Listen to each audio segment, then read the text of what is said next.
بسم الله الرحمن الرحيم الحمد لله والصلاة والسلام على سيدنا محمد وعلى آله وصحبه أجمعين. We start in the name of God, the most gracious, the most beneficial, the most merciful. All praise is due to God, the Lord of the worlds. And may the peace and blessings of God be upon him and upon his prophet and his family and the companions. Students, faculty, friends, colleagues, I greet you all with the Islamic greeting of peace. Assalamu alaikum wa rahmatullahi wa barakatuh. Today is the fifth event in a series of events called Israeli Apartheid Week, a call to boycott, divest, and sanction, sponsored by the Muslim Student Union. The goal of the events this week is to educate and raise awareness on campus about the plight of the Palestinian people, with the hope that this knowledge will turn into action. Our annual week has unfortunately often been misconstrued to be one that harbors anti-Semitism.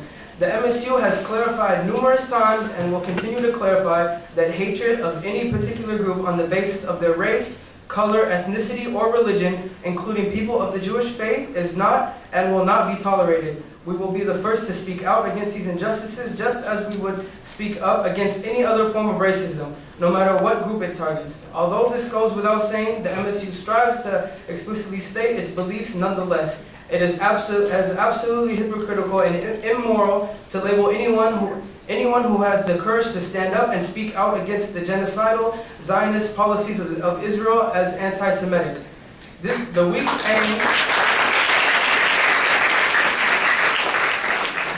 aim, in short, is simply to call for an end to the oppression of the indigenous Palestinians, just as it would make sense to call for an end to the oppression that took place in Nazi Germany. It is absolutely imperative that we call for an end to the 62 years of systematic subjugation and repression of the Palestinian people. This week's co-sponsors include the Asian Pacific Students Association, Indian Subcontinental Club, Kapabaya, Mecha, Pakistan Student Association, Radical Student Union, Society of Arab Students, Worker Student Alliance, and Black Student Union.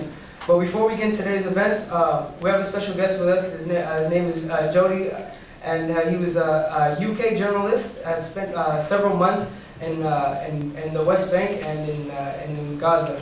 So without further ado, we have Jodey that's going to come up.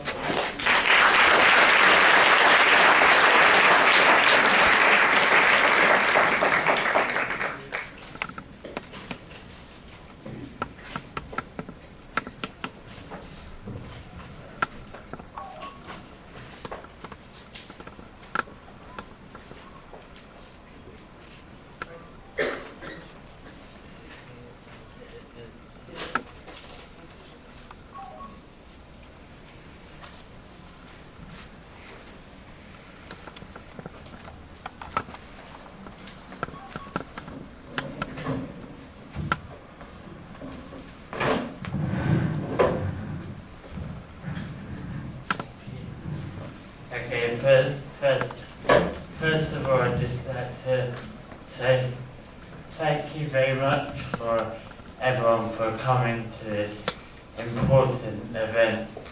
For the last 9 months of my life, I've been with the people living under a brutal military occupation, from Palestinians in East Jerusalem being evicted from their homes to make way for foreign settlers, to Palestinians in the West Bank marching to non-violently protest against the theft of their land, to Palestinians in Gaza suffering under a crippling siege every day.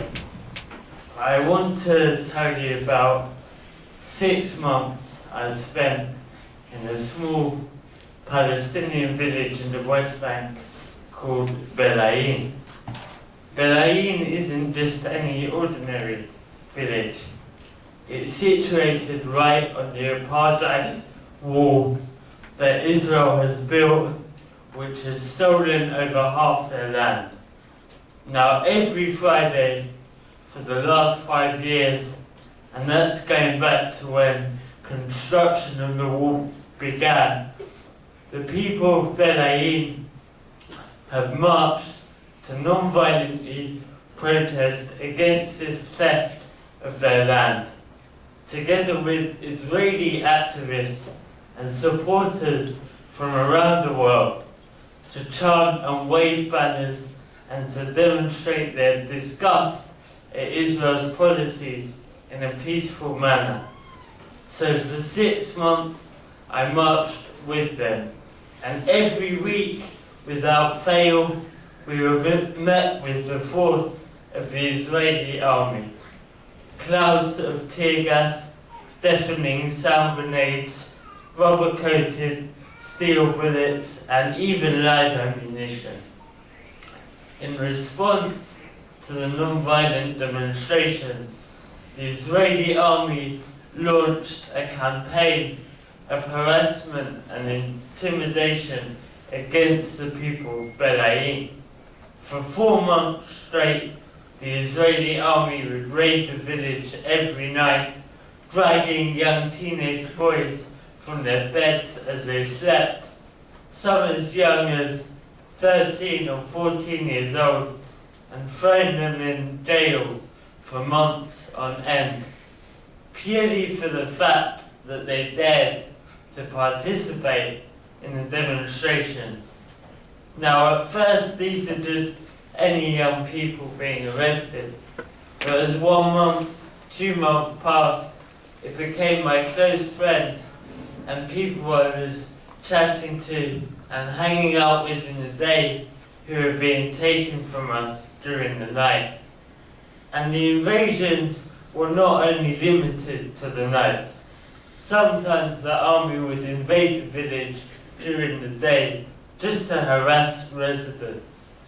During one of these day invasions, the head of the army went to the mother of the family I was living with, one of the closest houses to the wall, and he said to her, "If these demonstrations don't stop, we're going to come back and blow your house up." So it's a wonder we got any sleep around there. But more than this, I want to tell you about the people I met in Betleim, the people that became my family. The first person I ever met when I arrived was a guy called Haitham. He was working as a filmmaker and came out every night to document the night raids, and of course every Friday to film the demonstrations.